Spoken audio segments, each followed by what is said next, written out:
बिस्मिल्लाहिर्रहमानिर्रहीम, अस्सलाम वालेकुम। जियो न्यूज़ पर आप देख रहे हैं आपस की बात। मैं हूं मुनीफ फारूक। पाकिस्तान के सियासी हालात ऐसे हैं कि अपोजिशन यानी इमरान खान साहब ये कहते हैं और उनकी जमात ये कहती है कि पाकिस्तान के अंदर इस वक्त मार्शल लॉ से भी ज़्यादा बदतरीन वक्त है।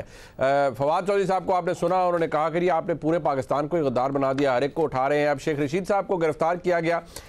इल्ज़ाम उन पर यह है कि उन्होंने ऐसी बातें की हैं कि साबिक सदर जनाब आसिफ जरदारी साहब के ऊपर इल्ज़ाम जो इमरान खान साहब ने लगाए उन्होंने दोहराए और पहले ये कहा कि मुझे पता है वो इल्ज़ाम क्या हैं और मुझे पता है कि बाकायदा तौर पर इमरान खान साहब को मारने की साजिश की गई है। दिलचस्प बात यह है जो चीज़ लोग अभी फोकस नहीं कर पा रहे वो ये कि आसिफ जरदारी साहब तो फिर भी एक सियासतदान है और हमारे मुल्क में सियासतदान एक्सपेंडेबल होता है। आप उसको जो मर्जी जिस तरह लताड़ दीजिए क्योंकि लताड़ा जा सकता है। लेकिन इमरान खान साहब का जो असल इल्ज़ाम है वो ये है कि आसिफ जरदारी साहब के साथ पाकिस्तान के इंटेलिजेंस एजेंसी के चंद अहम लोग भी इस साजिश के अंदर मुबैना तौर पर शामिल हैं। ये इमरान खान साहब का इल्ज़ाम है और शेख रशीद साहब इसे बढ़ावा दे रहे थे। अब शेख रशीद साहब को गिरफ्तार किया गया। शेख रशीद साहब ने कहा यह तमाम सब कुछ राना सनाउल्लाह करवा रहे हैं। बाद में एक फुटेज आई जिसके अंदर वो गालियाँ दे रहे थे राना सनाउल्लाह साहब को, मोहसिन नकवी साहब को, आसिफ जरदारी साहब को, बिलावल भुट्टो साहब को। ठीक है, वो तो ऑन एयर नहीं की जा सकती, लेकिन उनका गुस्सा अपनी जगह था। वो ये कह रहे हैं मुझ पे शराब की बोतल डाली गई है, ऐसा कुछ नहीं है। अगर तो डाली गई है तो उसकी भरपूर मजम्मत की जाती है, अगर डाली नहीं गई और वाकई बरामद हुई है तो वो एक अलग कानूनी मसला अपनी जगह मौजूद है। लेकिन क्या गिरफ्तारियां हो रही हैं और ये हुकूमत वही कुछ कर रही है जो कि इमरान खान साहब के दौर में होता था? हम इमरान रियाज खान उनकी तर्ज सहाफ़त से हर एक को एतराज़ हो सकता है, लेकिन सवाल ये है कि क्या उनकी गिरफ्तारी दूसरी दफ़ा ये अब गिरफ्तारी हुई है, FIA ने की है, पहले पुलिस ने की थी 2 दफ़ा, एक मुकदमे में, फिर उनको चकवाल पुलिस ने गिरफ्तार कर लिया, अब उनको FIA ने गिरफ्तार किया गया है। तो क्या ये मामलात दुरुस्त हैं और गिरफ्तारियाँ किसी मसले का हल है? इन लोगों के कोई भी हो, चाहे इमरान रियाज हों या फवाद चौधरी हों, इनकी गुफ्तगू या इनका नुक्ता नज़र वो किसी के लिए भी ऑफेंसिव हो सकता है, कोई उससे ऑफेंड हो सकता है। लेकिन क्या मुकदमे और गिरफ्तारियां हल हैं? और क्या शेख रशीद साहब की गिरफ्तारी भी इंतकाम है? मरीम नवाज शरीफ तो कहती हैं कि सियासी गिरफ्तारियां हैं, ये नहीं है, बल्कि अगर आप गलती करेंगे और किसी को डराएं धमकाएंगे तो फिर कानून हरकत में आएगा। तो ये हो क्या रहा है? क्या ये हुकूमत भी वही कर रही है जो कि पहले होता था? दूसरी बात फवाद चौधरी ने आज ये की जो आपने सुनी भी, उन्होंने कहा पाकिस्तान के एस्टैब्लिशमेंट, ये जरदारी साहब का और मियां नवाज शरीफ साहब का, इनका इतना बोझ ना उठाएं। तो सवाल ये पैदा होता है हुजूर किसका उठाएं, आपका या जनाब इमरान खान का? वो तो उठाया 2018 के अंदर, किस शदोमत के साथ आपको हुकूमत दी गई, बाकायदा तौर पर बाकी सबको लताड़ कर उनके सियासी मुस्तकबिल ख़त्म करके, जिसे कहते हैं सबको चॉपिंग बोर्ड पे रख के आपको इक़्तिदार दिया गया। तो क्या फिर बोझ सिर्फ आपका ही उठाया जाए? अगर ये दलील मान ली जाए, ये ऐसी दलील है मैं रह नहीं सका, क्योंकि जब आप ये कहते हैं तो आप एक अपने आप को एक्सपोज करते हैं, वल्नरेबल कर देते हैं अगेंस्ट दिस डिबेट कि फिर आपको जो सहूलत मिली थी आपको और तकलीफ क्यों है कि अगर वही सहूलत एलिजिडली किसी और को मिल रही है। अपने प्रोग्राम में इस पर बात करेंगे क्योंकि ज़बरदस्त पैनल हमारे साथ मौजूद है। हमारे साथ मौजूद है जनाब नुसरत जावेद साहब, हमारे उस्ताद हैं, मुल्क के सीनियर हैं, पाकिस्तान की तारीख बनते बिगड़ते देखी, बहुत कुछ देखा, बहुत सी हुकूमतें आई गई। नुसरत जावेद साहब ने बहुत कुछ देखा है। बहुत शुक्रिया नुसरत जावेद साहब आपका, आप तशरीफ़ लाए। जनाब मोहसिन बेग साहब सीनियर तज्ज़ियाकार हैं, पाकिस्तान में इस वक्त जो वेल इन्फॉर्म्ड लोग हैं उनमें से एक हैं। बहुत शुक्रिया मोहसिन बेग साहब, आप तशरीफ़ लाए, हमारे प्रोग्राम में आपने साथ दिया। सेनेटर अफनानुल्लाह खान साहब हमारे साथ मौजूद हैं, मुस्लिम लीग नून से ताल्लुक़ है, मरीम नवाज शरीफ साहिबा के साथ भावलपुर में मौजूद थे। सियासी कैंपेन का आगाज़ हो गया, लेकिन इनकी हुकूमत पर इल्ज़ाम ये लगाया जा रहा है कि अब ये वो गंद डाल रहे हैं माजरत के साथ जो कि इमरान खान साहब के दौर में होता है, यानी सहाफ़ी भी गिरफ्तार होंगे, आपके सियासी मुखालफिन भी गिरफ्तार होंगे। तो क्या फ़र्क है सेनेटर साहब, इमरान खान साहब के दौर में और आपके दौर में? आप लोग भी वही कुछ कर रहे हैं? जी बिस्मिल्लाहिर्रहमानिर्रहीम। देखें, हमारे में और इमरान खान के दौर में बहुत ज़मीन आसमान का फ़र्क है। उसकी वजह ये है कि इमरान खान साहब ने जो इसका इंडेक्स होता है, फ्रीडम इंडेक्स, जो इंटरनेशनल या कहते हैं इदारे करते हैं, उसके अंदर जो हमारा दौर था 2013 से 18 का, उसकी रेटिंग उठा लें और जो इनके दौर की थी वो उठा के देख लें। अच्छा। जो हालात इनके दौर में ख़राब हुए, जो इन्होंने जो मीडिया की जो अपना कंपनीज हैं, जो चैनल्स हैं, इनके ऊपर जो इन्होंने उनके साथ जो सलूक किया, इन्होंने जो मीर शकील रहमान साहब है उनको जेल में डाल दिया, अबसार आलम साहब को गोली लगी, मतीउल्लाह जान को टॉर्चर किया, मोहसिन बेग साहब को टॉर्चर किया, ये इन्होंने तो किसी को छोड़ा नहीं। हम तो देखें कोई काम ऐसा नहीं है जो गैर कानूनी है। इनमें कुछ काम ऐसे थे जिनमें इमरान खान साहब कहते मुझे पता ही नहीं है। अब मोहसिन बेग साहब के साथ तो जो किया वो तो इमरान खान साहब ने किया, वो तो खैर सबको पता है, लेकिन बहुत से लोगों के साथ तो वो कहते मुझे पता ही नहीं हो क्या रहा है। देखिए बात ये है कि जो हुकूमत होती है उस जिम्मेदारी तो फिर उसी की ही होती है। आप ये नहीं कह सकते कि मुझे वज़ीर आज़म भी बनना है और फिर आप कह दें कि जी मुझे पता ही नहीं था। अगर आपको पता नहीं था तो फिर आप उसको रोकते नहीं। तो फिर अब अगर किसी सहाफ़ी की गिरफ्तारी होती है, इमरान रियाज, उनके सियासी नुक्ता नज़र से आपको एतराज़ हो सकता है, उनकी जर्नलिज्म से आपको एतराज़ हो सकता है, लेकिन पहले गिरफ्तारी, फिर एक दूसरे को और पुलिस गिरफ्तार कर लेती है, अब FIA कर लेती है, ये क्या काम है? देखिए बात ये है कि अगर तो किसी के ऊपर कोई केस है, हमने भी केसेस भुगताए हैं, एक नहीं बहुत सारे। अच्छा, अगर तो किसी पे केस है तो वो उसका जो केस है वो उसके मुताबिक। अब शेख रशीद साहब को भी आप गिरफ्तार कर लिया, वो कहते हैं बोतल भी डाल दी है, शेख रशीद साहब महंगी किस्म की। शेख रशीद साहब जो है ना वो ड्रंक थे जब वो पकड़े गए। अच्छा। उनकी आप वीडियो उठा के देख लें। अच्छा। उनसे बोला नहीं जा रहा था, ठीक है ना। कह रहे मेरे बच्चों को मारा है, तुम्हारे कौन से बच्चे हैं? मतलब वो कम है मुलाजिमीन जो उनके होंगे ना, इतने नहीं है ना, क्या कहते हैं, ये ही वाज ड्रंक। आप उनकी दोबारा उठा के देख लें। और फिर शेख रशीद साहब जो है इन्होंने वो कब्जा किया हुआ है औकाफ की, क्या कहते हैं, लाल हवेली के ऊपर। caught him because he was drunk या उन्होंने वो नहीं we didn't caught him because he was drunk. No, we of course we didn't caught him because he was drunk. हमने उनको पकड़ा है वो जो औकाफ वाले मामले पे और जो जमीन है इनकी जो एयरपोर्ट के पास जो इन्होंने नहीं, ये मुकदमा तो धमकियों वाला नहीं जो आसिफ जरदारी साहब की वो इल्जाम लगाया। इसके अलावा इनके ऊपर भी तफ्तीश चल रही है। इनके ये दो जो इन्होंने देखे ना, इन्होंने वो जमीन वो इनकी है ही नहीं, क्या कहते हैं, इन्होंने ये जो अपना लाल हवेली वाली इनकी नहीं है, इन्होंने कब्जा 50 साल से कब्जा किया हुआ है। अच्छा। और इस तरह तो ये देखिए तो आपकी भी हुकूमत रही है, मतलब ठीक है, वो गलत नजरे करम आप चले, इंसान कभी भी अपनी गलती दुरुस्त कर। ये हमारे साथ शेख रशीद जो है वो पिछले 23 साल से नहीं है, 1999 से नहीं है ना। तो ये कोई हमने अभी बात ये है कि शेख रशीद जो है ये इंतहाई मतलब कि ये हर वक्त झूठ बोलता है। अच्छा। ये रोजाना जो है ये 15 तारीख को ये हो रहा है, 30 तारीख को भाई। But how does it matter? को वो रोज बैठ के लोग कहते हैं 15 को हुकूमत जा रही है, 26 को जा रही है, हाउ डज इट मैटर? आप लोगों को अंदर दे देंगे? नहीं, मैं लोगों को अंदर देने की वजह मैंने आपको बता दी है क्या। अच्छा, ठीक है ना, अंदर वो इस वजह से गया है। अच्छा। लेकिन ये गुमराह करते हैं लोगों को, ये अपनी दुकान के चक्कर में इस मुल्क को पूरे को तबाह बर्बाद करने के चक्कर में। Besides the point, यहाँ इशू ये है कि आपको वो ये कह रहे हैं कि आप इंतकामी कार्रवाई कर रहे हैं जो आप लोगों के साथ होता था, और हर कोई कहता था ये कानून के मुताबिक नहीं, जितने भी सियासी गिरफ्तारियां हुई, केसेस बने, यहाँ तो वो ये कह रहे हैं कि ये हमसे ज्यादा बदतर है, यानी आप लोग बदतर है। मेरी गुजारिश सुने, अगर हमने इनसे बदला लेना होता ना, मैं आपको सही बात बता रहा हूँ, हम नैपा कानून न तब्दील करते। अच्छा। हम नैपा कानून वही रखते और हम फिर इनके साथ वो अशर करते, इनको लग पता जाता। हमें लोगों ने ये एडवाइस कुछ लोगों ने दी। अच्छा। कि आप क्यों नैपा कानून तब्दील कर रहे हैं, आप इनको मजा चखाएं, क्योंकि उसमें तो बेल हो ही नहीं सकती, आपको उठा के बंद कर दे। 90 दिन तो गए ना आपकी, उसके बाद बात होगी जो।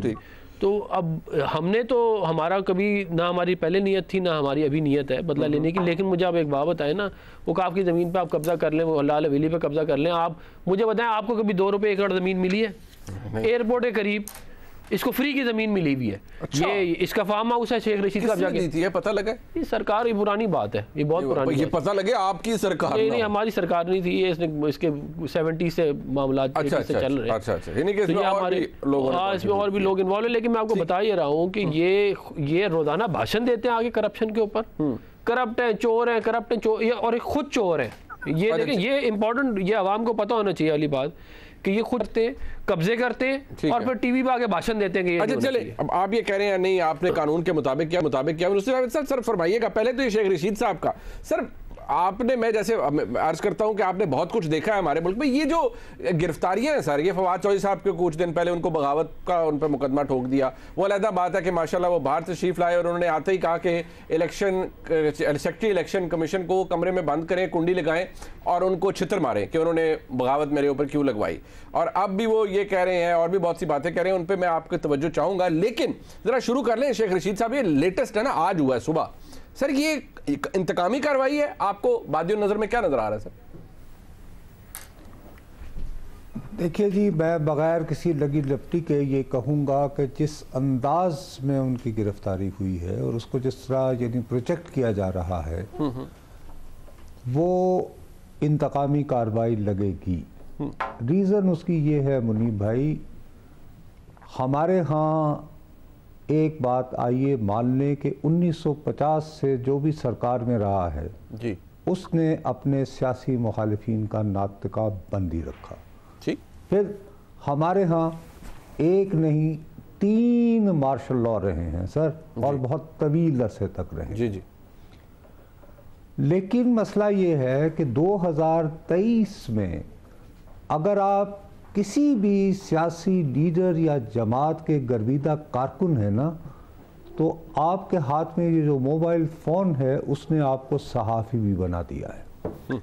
उससे हो ये रहा है कि वो जो हज़ारों सियासी कारकुन तारीक राहों में मारे गए हैं गुज़श्ता कई दहाइयों से, उनकी खबर आज की नई नस्ल को नहीं है। तो पैगाम ये जाता है कि पाकिस्तान की तारीख़ में पहली मर्तबा इतना जुल्म हो रहा है। ये ऐसा नहीं है। लेकिन ये कहने के बाद मैं आपको ये भी कहूँगा, अब ये जैसे जिन साहब का आप जिक्र कर रहे हैं जी, इनका मैं नाम भी नहीं लेता, मैं इन्हें हमेशा रावलपिंडी की लाल हवेली से उठे बुकराते असर कहता हूँ। अच्छा। जिस फॉर्म का ये जिक्र कर रहे हैं उसके बारे में सबसे पहले स्टोरी मैंने 1989 में ब्रेक की थी। मेरे साथ मेरी साथी थी मारियाना बाबर जी, और उसकी गाड़ी थी और उसको वो ड्राइव करके हम वहाँ गए थे, और ये क्लेम करते थे कि ये फार्म हाउस नहीं है, ये कश्मीरी हुर्रियत पसंदों के लिए ब्रेड एंड बटर की फैसिलिटी है। ठीक। तो उसके लिए सर बात यह है कि उन दिनों के सदर पाकिस्तान जनाब गुलाम इसाक खान साहब ने इनको तलब करके ये कहा था कि भाई ये क्या तमाशा लगा रखा है, क्या तुम पाकिस्तान को टेररिस्ट स्टेट डिक्लेयर करवाना चाहते हो, बंद करो इस कारखाने को। इन्होंने वो ना बंद कर दिया, ज़मीन रख ली और वो कर दिया। ये हैविंग सेड दैट इनके कारहाय नुमाया अपनी जगह, लेकिन उसके बावजूद मैं ये कहता हूँ कि उन्हें जिस अंदाज में गिरफ्तार किया गया है और उनकी गिरफ्तारी को अब जिस तरह पेश किया जा रहा है, ये मेरी दानिश में जो 1950 से हो रहा है उसको नॉर्मलाइज करने वाली बात है। तो मेरे जैसा दीवाना शख्स जो ये समझता है कि अपनी तमाम तर खामियों के बावजूद मैं अभी भी एक दो असूलों पर कायम हूँ, तो मैं ये कहता हूँ कि हमारे यहाँ स्टेट के जबर को, रियासत की कुव्वत को नाक़दीन और मुखालिफिन के ख़िलाफ़ नॉर्मलाइज खुदा न करें।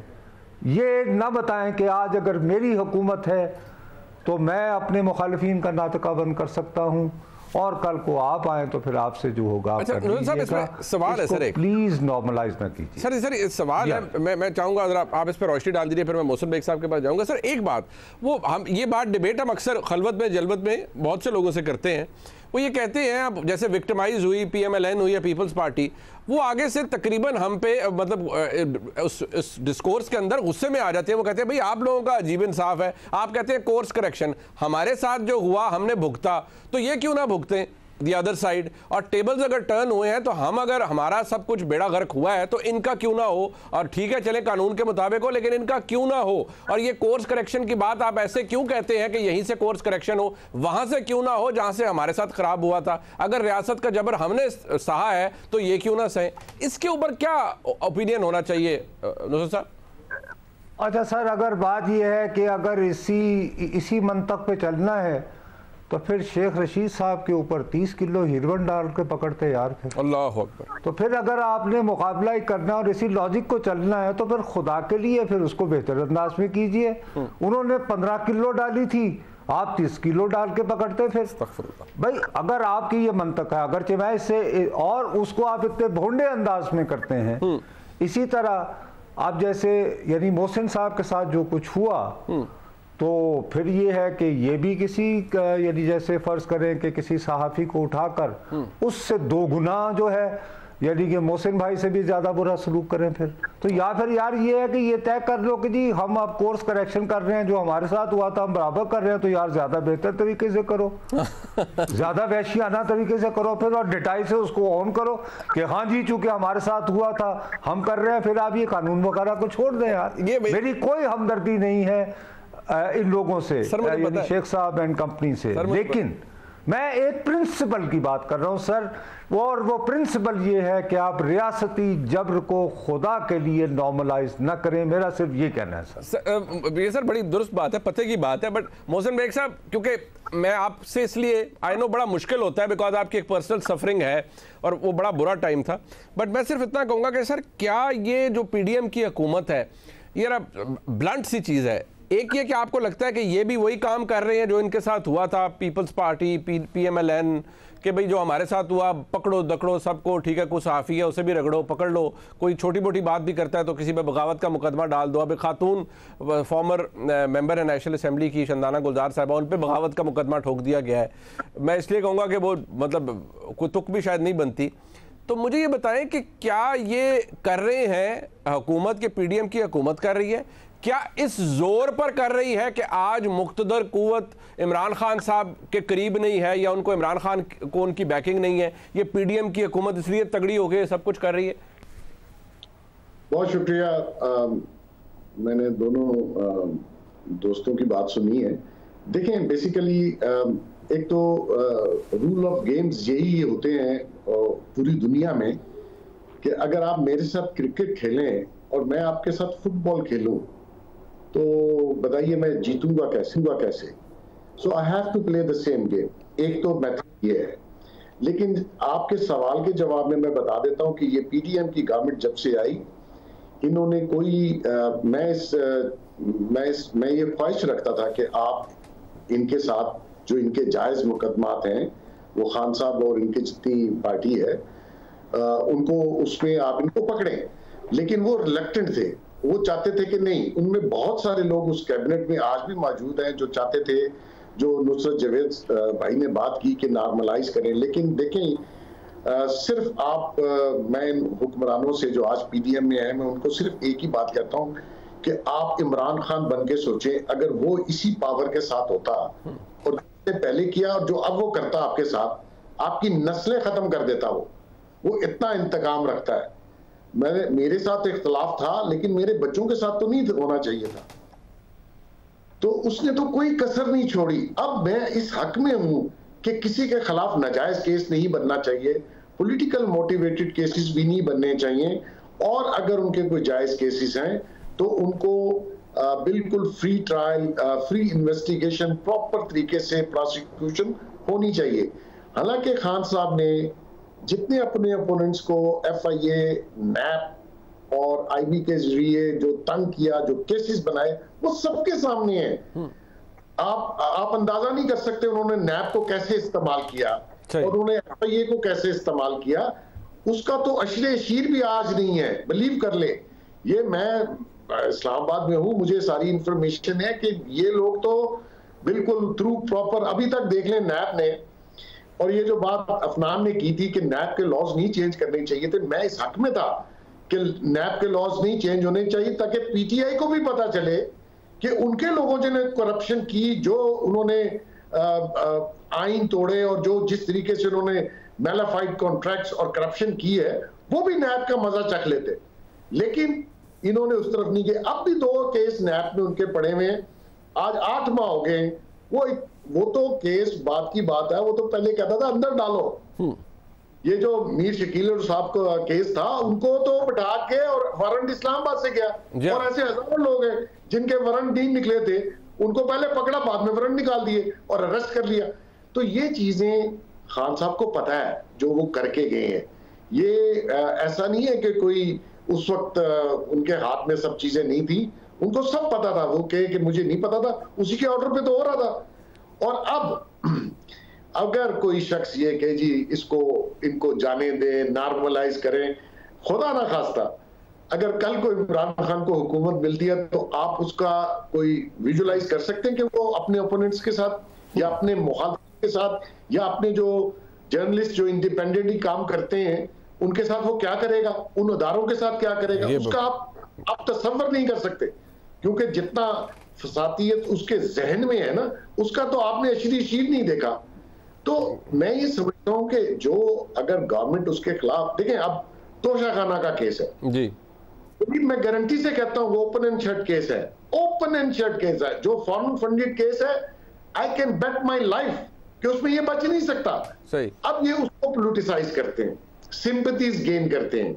इन्होंने नवाज शरीफ पे पाबंदी लगाई टेलीविजन पे आने की, आज ये रोज 1 घंटा बैठ के झूठ बोलता है, वर्गलाता है कौम को, वो कौम को गलत बयानी से काम लेता है, उनके जहनों में फसाद भर रहा है। लेकिन ये गवर्नमेंट ने आज तक उस पर पाबंदी नहीं लगाई, हालांकि 1 मिनट में लगती है पाबंदी।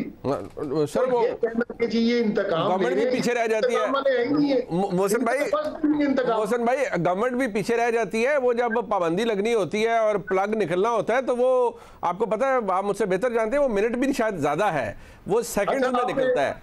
मुनीर भाई आपने वो जिक्र किया एक निजी टाइम पे वो खातून ने जो बात की है, देखिए जो पहले हमारी जो एस्टेब्लिशमेंट थी उसके लोग मतलब सर से पांव तक इन्वॉल्व थे इमरान खान के साथ, खासकर जनरल फैज, और ये सारी चीजें वो तो पटवारी तक कंट्रोल कर रहे थे क्योंकि उनके भाई भी पटवारी हैं।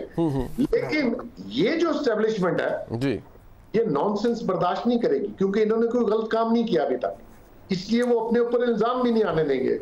और जो डैमेज वो बाजवा साहब और वो फैज साहब करके गए इंस्टीट्यूशन को, वो उसकी बाहर ही जाते हैं। अच्छा चले ठीक है, ये जो अभी मोहसिन बेग साहब ने बात की, एक बात मैं जवाब ले लूं फिर मैं अफलास होऊंगा। उन्होंने मोहसिन भाई ने एक बात की कि आपको अगर कोई गलतफहमी है तो किसी को भी दूर हो जानी चाहिए। अगर इमरान खान साहब वापस आए तो दोबारा वो यही करेंगे और नाटका बंद करेंगे, शायद उससे ज्यादा रिएक्शनरी हो और उससे ज्यादा गुस्से और तमतमे के साथ इमरान खान साहब आए। मुनीब साहब, जहाँ तक मोहसिन साहब के इस पॉइंट का ताल्लुक है, खुदारा मेरी बात को गलत समझा गया है। मैं बार बार कह रहा था कि हमें इस सोसाइटी में इस चीज़ को नॉर्मलाइज नहीं करना चाहिए कि आज अगर मेरी हुकूमत है और आप मेरे नाक़िद हैं तो आपकी ज़िंदगी अजीरन बना दी जाए। जहाँ तक दूसरी बात है, मैं ये समझता हूँ कि इमरान खान साहब पूरी दयानतदारी से जो कुछ मैंने सीखा है अपनी पूरी ज़िंदगी के सहाफ़ती अहमी तजर्बे में और थोड़ी सी इंसानी नफ्सियात, कि वो अगर बरसरे इक़्तिदार आए तो जो पिछली मरतबा थोड़ा बहुत उन्होंने रहम वहम दिखाया था उसकी भी तवक्को न रखें। अल्लाह अकबर। इसके बारे में तो मुझे कोई शुबा नहीं है। लेकिन मेरा सवाल ये है कि देखिए वो कर क्या रहे हैं। वो रोज़ाना की बुनियाद पर, जिसको अंग्रेजी में कहते हैं ना, he is pushing the envelope. अब मुझे बताइए कि पाकिस्तान के ऊपर through out war on terror के दौरान आपके खिलाफ क्या प्रोपेगेंडा हुआ? आपके खिलाफ ये प्रोपेगेंडा 2006 के बाद मुस्तकिल चलना शुरू हुआ कि आप अमेरिका के साथ, वर्ल्ड के साथ डबल गेमिंग कर रहे हैं, बिल्कुल उनसे डॉलर बटोर रहे हैं, लेकिन साथ ही साथ आप जो हैं मुखालिफिन के साथ भी जुड़े हुए हैं। अब पाकिस्तान का साबिक वजीर आजम, फॉर गॉड सेक, जब पाकिस्तान का साबिक वजीर आजम ऑन द रिकॉर्ड रिपीटेडली कहे चले जा रहा है कि पाकिस्तान के साबिक सदर आसिफ अली जरदारी ने सुपारी दे दी है एक करदम तंजीम को और उसमें मुआवनत कर रहे हैं, वो नाम ले रहे हैं आपके इदारों के। आप मुझे बताएं मैं किस मुंह से आपको अगर मुकदमा बनाना है तो उस पर बनाइए। अगर आपको ये, अगर इससे बड़ी कोई एक पाकिस्तान को बदनाम करने की और पाकिस्तान को रुस्वा करने की अगर कोई बेबुनियाद अगर वो इल्जाम लगा रहे हैं, वरना दूसरी तरफ उन्हें कहें कि जी आप जो इतना संगीन इल्जाम लगा रहे हैं, सर देखिए वो नेक्सस बता रहे हैं कि पाकिस्तान की intelligence agencies are connected with terrorist organisations and they get finances from a former president जिसकी अपनी बीवी जो है वो दिन दहाड़े कत्ल हुई है खुदा के लिए। बिल्कुल हाँ, नहीं इट्स वेरी सी, बड़ा डैमनिंग है, जरदारी साहब पर है और साथ वो इंटेलिजेंस एजेंसी के आला लोगों पर भी बात कर रहे हैं। अफनान साहब, आज फवाद चौधरी साहब ने एक और बात की, उन्होंने कहा कि एस्टैब्लिशमेंट को आप लोगों का बोझ नहीं उठाना चाहिए, जरदारी साहब का बोझ नहीं उठाना चाहिए। होना भी उन्होंने एक रोया। मैं चाहता हूँ जरा ब्रेक के बाद वापस आए, सेनेटर साहब से शुरू करेंगे। उन्होंने कहा एस्टैब्लिशमेंट दूसरी तरफ मुंह करके खड़ी हुई है, हमसे बात ही नहीं करती। यानी इससे ज़्यादा तकलीफ में कोई सियासी जमात मुब्तला हो सकती है और उनका दुख देखा नहीं जाता। उस दुख पे हम ज़रूर बात करेंगे एक ब्रेक के बाद। फवाद चौधरी साहब क्या फरमा रहे थे कि वो इस्टेब्लिशमेंट की तरफ देख रहे हैं और पता नहीं इस्टेब्लिशमेंट कहाँ देख रही है।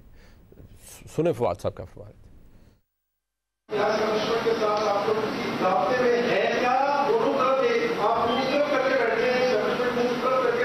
मुंह दोनों तरफ इधर करके नहीं बैठे हुए, हम इधर करके बैठे हुए हैं, वो उधर करके बैठे हुए हैं। हम तो करना चाहते हैं।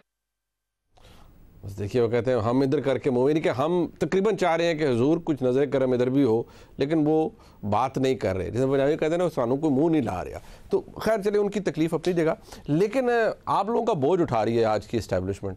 बड़ा भार है बकौल फवाद चौधरी साहब के, कि इतना ना उठाए आपका बोझ कि किसी की कमर ही जो है ना वो दोहरी हो जाए। तो आप लोगों का काफ़ी बैगेज है, कहना वो ये चाह रहे हैं। देखिए, हमारी और पीटीआई की जो आइडियोलॉजी है उसके अंदर एक बुनियादी फ़र्क ये है कि हम जब ये हुकूमत में आए थे तो ये कहते थे एक पेज है, 1 पेज है जी, हम सब एक पेज पे है। हमारी जब हुकूमत आई तो DGISPR टीवी पे आए और उन्होंने कहा हम ये पॉलिटिकल है। ये बुनियादी फ़र्क है मुस्लिम लीग नून की जो स्ट्रेटजी है या आइडियोलॉजी है और इनकी जो है, और ये इनका तमाम दारोमदार, इनकी तमाम स्ट्रेटजी, इनकी हर चीज़ है ही कि हमें किसी तरह पिंडी से कोई हमें कुछ मिल जाए तो हमारी दाल गल जाए।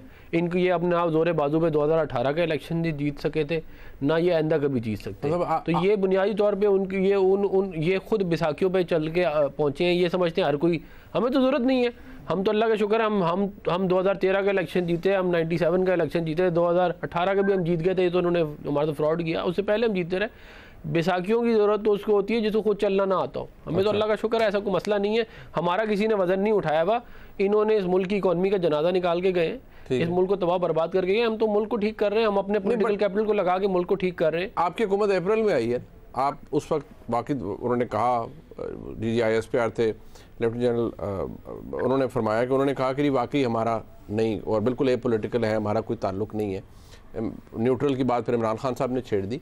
तो लेकिन जो मसला ये कि जो आप कह रहे हैं और वो आप ये फरमा रहे हैं कि कोई वो बिल्कुल कोई मामला नहीं था और उन्होंने कहा मैं पॉलिटिकल है, आप लग ये रहा है कि आप उनकी बात से बिल्कुल सहमत हैं और उनकी बात से कन्विंस्ड हैं। लेकिन मरीम नवाज शरीफ साहबा जो आज फरमा रही हैं तो कुछ और ही बात है, सुनिए वो क्या हमें तो कहा जाता है ना कि 8 महीने की हुकूमत है। ये हुकूमत 28 नवंबर के बाद शुरू हुई है। हमारी हुकूमत 28 नवंबर के बाद शुरू हुई, उससे पहले लाडली के सरपरस्त मौजूद थे।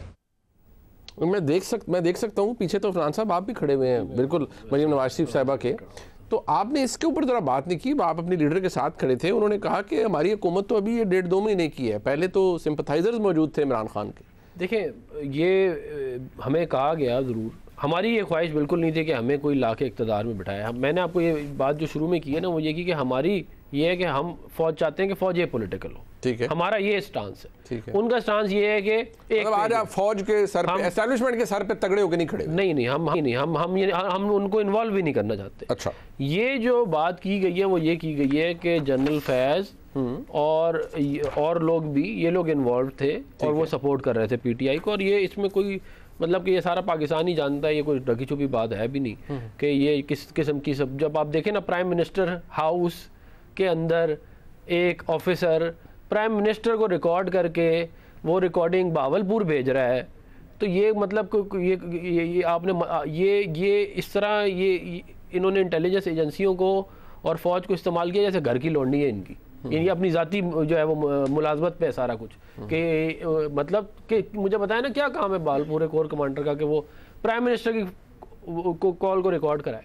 क्या काम है उसका? किस प्राइम मिनिस्टर, यानी शहबाज साहब की कॉल्स को रिकॉर्ड? जो आपने देखा ना, ये कहते हैं जो उसकी आई है इस पे जो 2-3 क्या कहते हैं। आप किस प्राइम मिनिस्टर की बात कर रहे हैं? शहबाज साहब की कर रहा हूँ। शहबाज साहब की तो वो एक दो गुफ्तगू है ना, एक उनकी को दफ्तर की गुफ्तगू है, एक उनकी को मरीम नवाज शरीफ साहबा के साथ को कहीं गुफ्तगू हो रही है। दो इसके अंदर जो आई है ना, जो मीडिया के अंदर जो आज़ाद सैयद ने भी क्या कहते हैं इसके ऊपर किया और आमिर मीर ने भी किया इसके ऊपर। आपके नज़दीक वो जनरल फैज़ साहब ने रिकॉर्डिंग करवाई है? देखिए, इसके ऊपर तफ्तीश तो हो रही है ना, ये कहते हैं। अच्छा, अभी कोई रिजल्ट नहीं, लेकिन आप ये कह रहे हैं कि आप तो कह रहे हैं ना जर्नलिस्ट नहीं, जो जर्नलिस्ट हैं उन्होंने ये रिपोर्ट किया है कि ये हुआ, जो मैं रेफर, आप आज़ाद सईद साहब को मैं उनको रेफर कर रहा हूँ, ठीक। लेकिन बात ये, खैर ये एक बात नहीं, TLP का जो मामला था, चले उसको छोड़, TLP वाला मामला देखें, काजी फाइज ईसा का क्या कहते हैं, फैसला सुने उसके ऊपर।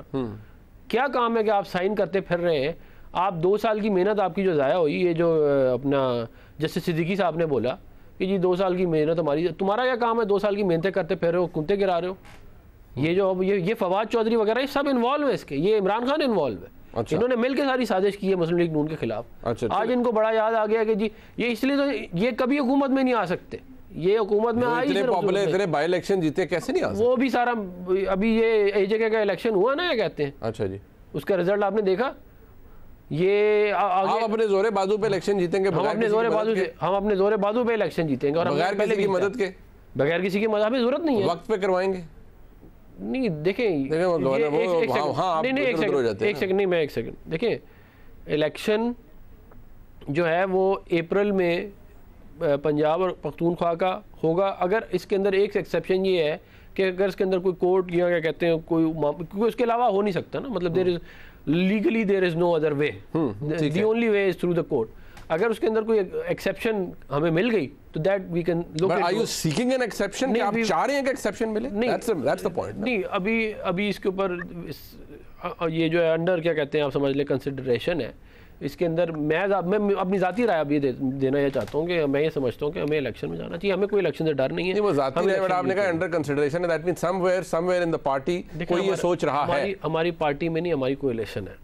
तो कोalition ये सोच रही है, कोalition के अंदर बहुत सारे लोगों को, आपको ये आवाजें आप ये कह रहे हैं ऐसी है कि इलेक्शन डिले हो, कुछ लोग हम लीग मुस्लिम लीग नून ना इलेक्शन से डर रही है ना हम इलेक्शन से भाग रहे हैं, हम मुकाबला करेंगे और हम इनको शिकस्त देंगे इंशाल्लाह। अच्छा नुसरत जावेद साहब, सर ये बात फवाद चौधरी साहब ने कहा हम इधर मुंह करके बैठे हुए हैं, एस्टैब्लिशमेंट ने परे मुंह किया हुआ है, प्लस उन्होंने कहा कि इनका इतना जरदारी साहब का और मियां नवाज शरीफ साहब का बोझ ना उठाएं, और साथ ही सर ये मुझे पता है चीज़ें जरा मिक्सड हैं, पर मरियम नवाज शरीफ साहबा कहती हैं कि हमारी तो हुकूमत अभी की है भाई, नवंबर 28 के बाद की, उससे पहले तो हम किसी चीज़ का वो कुछ और ही था। इमरान खान साहब के सिंपथाइजर बैठे हुए थे, यानी वो कह रहे हैं बाजवा साहब थे, जनरल फैज साहब थे, ऑल दो वो उस वक्त कोर में थे भावलपुर, तो वो कह रहे थे वो इमरान खान साहब का बड़ा उस वक्त भी असर रसूख था, उनको बचाने के लिए बहुत कुछ हो रहा था।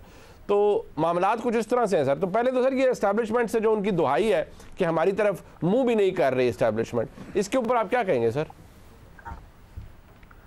देखिए भैया, मुझे सबसे ज़्यादा अपने दोस्तों से, मेरे बेतहाशा दोस्त आजकल बहुत ज़्यादा एक्साइटेड हैं, जो 40 से यानी कि 50 के एज ब्रैकेट में हैं और अंग्रेज़ी वगैरह में ज़्यादा लिखते हैं, ट्विटर पे ज़्यादा एक्टिव हैं, उनका ये ख़्याल है कि पाकिस्तान की तारीख़ में पहली मरतबा सिविल सुप्रीमेसी की खातिर एक बंदा बिलाखिर निकल आया, बड़ी मुश्किल से, जो चमन में दीदावर पैदा होता है। और मैं आज भी आपसे ये वादा करता हूँ कि मुझे आधे सेकंड को भी एतबार आ जाए कि तहरीक इंसाफ अब सिविल सुप्रीमेसी की तहरीक चल रही है, तो सर मैं मौजूदा हालात में भी उनकी सफ़ों में शामिल होने को बेचैन और बेकरार हूँ, मेरा आपसे वादा है। ठीक। लेकिन जब आप इस तरह के बयान देते हैं तो आपका बयान सिर्फ ये कहता है कि हमें क्यों छोड़ दिया, हमें दोबारा अपनी गोद में लें, सेम पेज पे बैठते हैं और आगे बढ़ते हैं, बाकी सबको जेलों में डालें और ताले बंद करें। ये तो एक बात है। इसी वजह से जो है ये शक और शुबा है कि आप सिविल सुप्रीमेसी की कोई जद्दोजहद नहीं कर रहे, आप दरअसल ये कह रहे हैं कि हमसे क्यों नाराज़ हो गए हो। ठीक। दूसरी तरफ मरियम बीबी से मुझे गिला ये है कि आप 28 नवंबर का जब जिक्र करती हैं तो बहुत सारे वाक़यात गालिबन मोहसिन साहब को भी उनका इल्म होगा, कम से कम हमें खुदा के लिए किसी रोज़ खुल के ये तो बता दें कि 28 नवंबर से पहले जो पहले 15 दिन थे जी, उन दिनों क्या पैगामात आ जा रहे थे, मलक अहमद अली साहब क्या कहने गए थे। खुदा के लिए अगर वो लोगों को सच नहीं बता रहे तो आप तो कम से कम सच बताएं ना। दूसरी तरफ आलम यह है, मैं आपको एक कॉन्क्रीट खबर दे रहा हूं और मोहसिन साहब की ज़्यादा वो इनकी रसाई एक्टिव, चूँकि ये ज़रा मैं तो बिल्कुल आजकल कनारा का शुबा हूँ। बाजवा साहब अभी भी जहाँ बैठ रहे हैं लोगों को बार बार ये कह रहे हैं कि मैंने तो बहुत सब्र दिखाया, ये जिसको लाए हैं ये नहीं सब्र करेंगे, एक बात। दूसरा ये है कि अक्सर सुबह अपनी रिहाइश से उठकर जो है वो लाशऊरी तौर पर आर्मी हाउस की तरफ जो है वो रुखसत हो जाते हैं, यानी वो अभी तक उस टेंजेंट में है। तो आप खुदा के लिए ये तो बताएं कि 28 नवंबर तक क्या हो रहा था, ठीक है, खुदा के लिए बताएं। वो बताएंगे, उसे लोगों के सामने लाएंगे तो लोग एतबार करेंगे कि जी हाँ 28 नवंबर से हालात बदल रहे। ठीक, मोहसिन बेग साहब, आप वज़ीर-ए-आज़म ने खैर शहबाज शरीफ साहब ने कुल जमाती कॉन्फ्रेंस भी बुला ली है, 7 फरवरी को इमरान खान साहब को बुला लिया है, आना चाहिए इमरान खान साहब को भी, वज़ीर-ए-आज़म को भी खुसूसी दावत देनी चाहिए सबको। दहशतगर्दी एक अहम मसला है, तो आप ब्रीफली उस पर भी कमेंट कीजिएगा। लेकिन ये जो बात भी नुसरत साहब कर रहे थे, ये जो फवाद चौधरी साहब की भी वो दुहाई है ना कि भाई हम, और मिसरा नुसरत साहब ने कहा कि वो आप कह रहे हैं कि भाई हमें क्यों गोद से उतार दिया आपने, हमें भी खिलाते रहते। मुनीब भाई, बेसिकली कोई शख्स अगर ये प्रूव कर दे कि मैं किसी भी शख्स का दुनिया में एहसान नहीं मानूंगा, और अगर कभी किसी ने कोई फेवर की हो तो फेवर देने की बजाय मैं उसकी क्रेडिबिलिटी को, उसकी फ्रेंडशिप को, उसकी पर्सनालिटी को, उसकी फैमिली को, उसको छोड़ूंगा नहीं। ये जो खसलत है वो सांप में भी नहीं है, वो सांप भी थोड़ा सा इंतजार कर लेता है। ये जिसने इसका भला किया, इसने उसकी ऐसी कर दी। अब जहां तक ये बाजवा साहब का नाम लेता है, फैज का तो लेता नहीं है, एक्चुअली जानबूझकर नहीं लेता। बाजवा साहब ने इसके साथ तो कोई बुराई नहीं की, उन्होंने बाकी जो भी किया, लेकिन इसको तो हमेशा फेवर दी। और फिर इसने उनके साथ जो किया वो अलग बात है, लेकिन जो GHQ के साथ किया वो एक इंस्टीट्यूशन है और ये उस काम पे लगा है। इसके इंटरनेशनल हैंडल्स ने इसको बताया कि आपने इस आर्मी को डैमेज, डिस्क्रेडिट करना है, और ये स्कूलों कॉलेजेस में जाके बच्चों के जहन पोल्यूटेड कर रहा है। और ये अब ये चाहते हैं कि इनके मुंह की तरफ देखा जाए। वैसे वो इंग्लिश में कहावत है, इनके लिए तो नहीं है, वो कहते हैं ऐसे मुंह को ओनली मदर कैन लव। तो बेसिकली इसके बावजूद भी वो, आप सोचते हैं कि वो आपके साथ बात करें, जो अदारा, जिस अदारे को आपने इंटरनेशनली डिस्क्रेडिट करने की और इनसाइड पाकिस्तान कोई कोशिश नहीं छोड़ी, और आपने अपने लोगों को भी कहा तो डिस्क्रेडिट करो, और अब आप रिक्वेस्ट करते और ख्वाहिश रखते कि वो आपके साथ मिले। वो दौर चला गया, नहीं होना चाहिए। इस मुल्क में पॉलिटिकल फोर्सेस को इंडिपेंडेंटली काम करना चाहिए। जो रियासत के इदारे हैं उनका फर्ज है वो गवर्नमेंट को सपोर्ट करें, लॉ एंड ऑर्डर में, दहशतगर्दी में, बाकी इश्यूज पे। लेकिन पॉलिटिकली मैं समझता हूं नहीं होना चाहिए, जो कि ये नई एस्टेब्लिशमेंट जो है वो इस तरह इन्वॉल्व नहीं हो रही। वरना अभी इन्होंने, आपने जिक्र किया वो इलेक्शन, बाई इलेक्शन वो जीत सकते थे बाई इलेक्शन। ये अगर 2018 के इलेक्शन में RTS बंद ना होता और टावर बंद ना होते, तो मैं आपको नाम गिनवाऊं जिन जिन के हलकों में टावर बंद किए और उनको जितवाया, तो उसके बावजूद भी 10 जमातों को साथ मिला के गवर्नमेंट बनाना पड़ी। तो ऐसा नहीं है, आपने पूरे पाकिस्तान की हिस्ट्री की बदल दी। ऐसा काम करके गए हैं आप कि आपने इतनी पोलराइजेशन बढ़ा दी है, इतनी बढ़ गई है कि घर घर में लड़ाई है। ठीक है, वो 15 साल का बेटा बाप से लड़ रहा है कि बल्ले को वोट डाल दो, जिसने जिंदगी में 1 रुपया नहीं कमाया। वो जो बेगम है जो इसको एक स्टार देख रही थी, और स्टार साहब के जो कैरेक्टर है वो आपके सामने है, कौम के सामने है। जो ऑडियो वीडियो वो तो नकली नहीं है ना, नकली होती तो ये चैलेंज कर देता। तो ये कि आप अपने बिहेवियर पे, अपने कैरेक्टर पे, जो कि मैं समझता हूँ सबको पता है, उसके बावजूद आप समझते हैं कि मुल्क दोबारा आपके हवाले कर दिया जाए। अभी पिछला डैमेज तो हम रिपेयर नहीं कर पाए और दोबारा से आपको दे दें। ठीक हो गया। मैं अपने तमाम मौजूद मेहमानों का यहाँ शुक्रिया अदा करूँगा जी। प्रोग्राम में एक ब्रेक शामिल कर, मुल्क के साबिक अटॉर्नी जनरल हमारे साथ मौजूद होंगे, कानूनी मामलात हैं कुछ, उनसे डिस्कस करेंगे। ब्रेक के बाद हमारे साथ रहिएगा।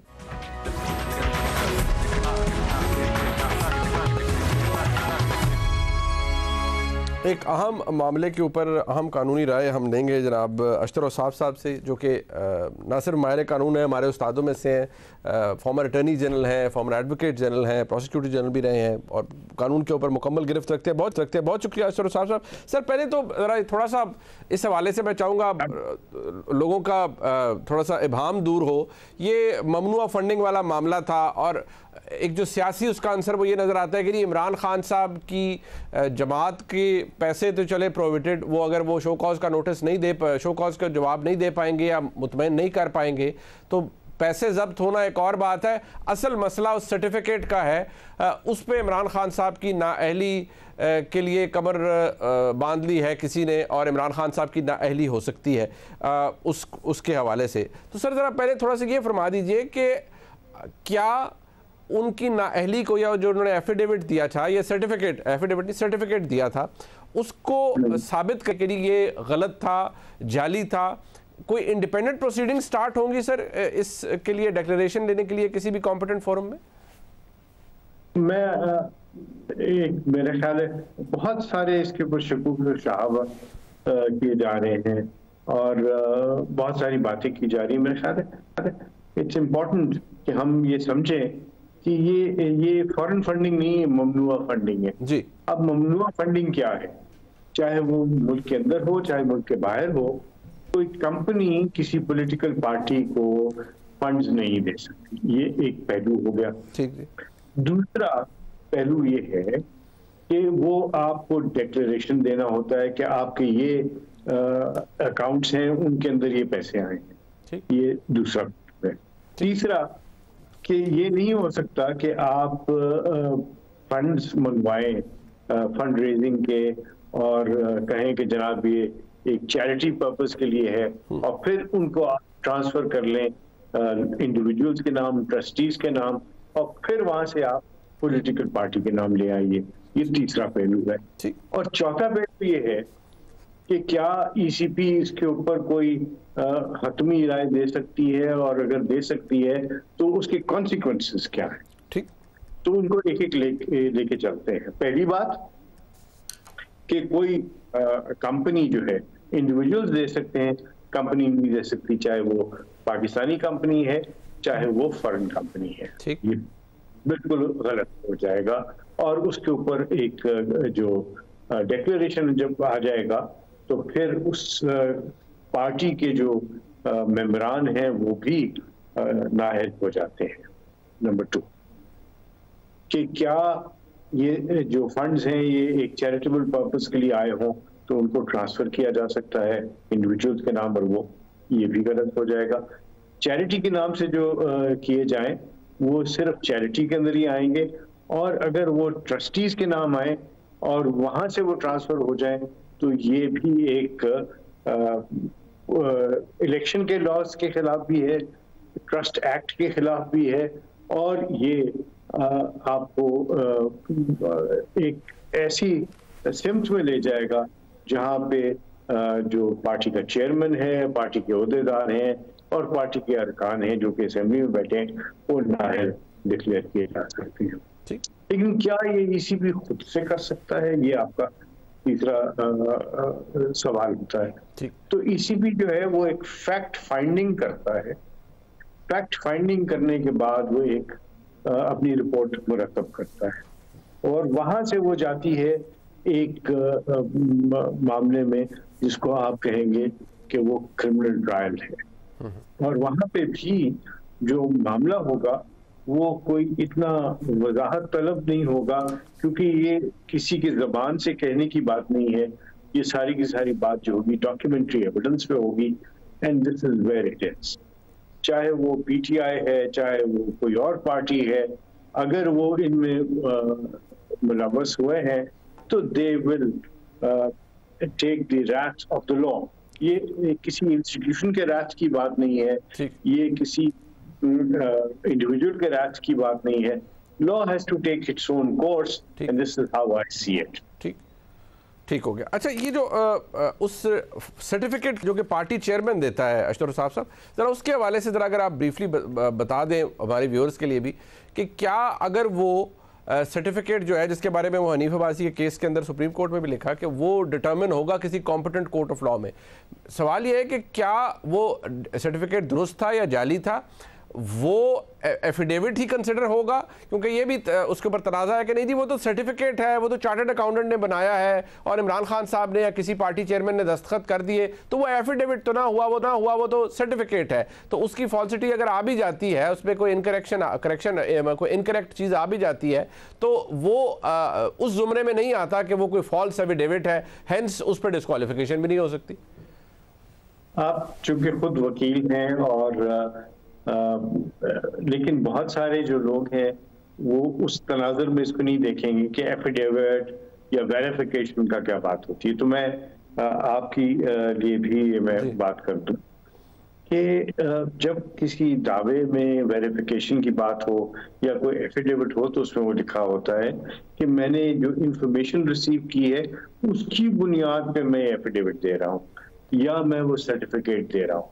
लेकिन यहाँ पे तो सर्टिफिकेट की मतन और इस सर्टिफिकेट के अल्फाज कुछ मुख्तलिफ है, और वो क्या है कि मैं ये कहता हूँ, वसूख के साथ कहता हूँ कि जो फंड्स आए हैं वो ना ममनुआ है ना वो गैर कानूनी है, और उसके मुतालिक मैं तस्दीक कर रहा हूँ कि ये मैं देखने भालने के बाद, ये नहीं कि मैं किसी और के कहने पे या चार्टर्ड अकाउंटेंट के कहने पे या अपने एडवाइजर्स के कहने पे ये कह रहा हूँ कि मुझे इल्म है, मेरे सामने है, और मैं ये सर्टिफाई करता हूँ कि ये बिल्कुल कानून के मुताबिक है। याद रखिए, ये कहना कि जी मुझे कानून का इल्म नहीं था या मुझे किसी ने एडवाइस नहीं किया या मैं चार्टर्ड अकाउंटेंट या वकीला के कहने पे ये कर रहा था, इससे आपको एस्केप नहीं मिल सकती। और अगर ये साबित हो जाए तो जो सेशन कोर्ट है उसके अंदर कोई डिफेंस उनके पास अवेलेबल नहीं होगा कि मैंने तो किसी और के कहने पे इस पे दस्तखत कर दिए, तो वो इतनी बड़ी नाअहली की बात हो जाएगी और झूठ हो जाएगा जो ना सिर्फ 62-63 के ज़माने में आएगा बल्कि जो पॉलिटिकल पार्टीज के जो उस वक्त कानून था उसमें और जो अब 2017 का कानून है उसके तहत वो एक ममनुआ चीज हो जाएगी। ठीक, बहुत बहुत शुक्रिया जनाब अशरफ साहब हमारे साथ मौजूद थे। बड़ा अहम और तकनीकी कानूनी मामला था, उस पर उन्होंने रहनुमाई की और बड़ी क्लियरली बताया एक्चुअली पोजीशन है क्या, तो अगर किसी के जहन में कोई भाम है तो वो दूर हो गया। प्रोग्राम आपने देखा जी, देखने का बहुत शुक्रिया। खुदा हाफिज़।